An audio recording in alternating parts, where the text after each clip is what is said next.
A man came out of the woods and snatched her while she was on the phone with 911. You see, this woman was driving down the highway one night when she saw a toddler walking alone on the side of the road. So she pulled over and called 911 to try to help.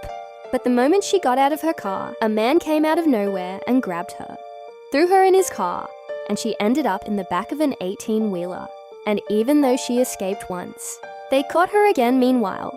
Police showed up and found her car still running, with the door wide open, and her stuff was still there. But she was gone, and so was the toddler. And what police found out later revealed an even crazier scenario. This turned into one of the biggest searches the state had ever seen, with local police, state troopers, and even the FBI all working together to find her. Her face was all over the news. Her story went viral, and thousands of people in the community came together, looked for her, because everyone believed this woman had been taken while trying to do a good thing. But as the hours went by, there were no leads, no witnesses, and no sign of her anywhere. People started to fear the worst. For 49 hours, nobody knew if she was alive or dead. And with every hour that passed, the chances of finding her safe got smaller and smaller. And then out of nowhere, she showed up at her parents' house barefoot, with a cut on her lip and her shirt all ripped up.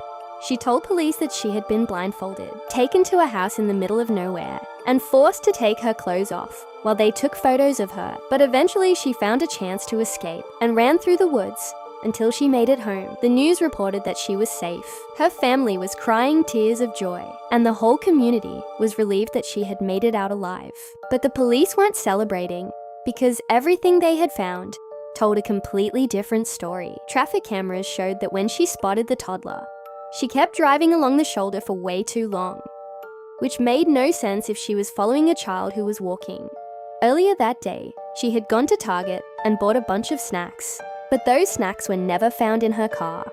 Security footage from her job showed her stealing a bathrobe and toilet paper that same day, like she was packing for a trip, and her phone showed that right before she disappeared. She had searched, "Do you have to pay for an Amber Alert? How to take money from a register without getting caught? Bus tickets out of town," and the movie Taken, which is literally a movie about a woman getting kidnapped. When police confronted her with all of this, she finally admitted the truth. There was no kidnapping, no man in the woods, no 18-wheeler, no house, and no toddler. She made the whole thing up for attention, and to this day, nobody knows where she actually was for those 49 hours. She got 1 year probation and had to pay $18,000 to cover the cost of the search.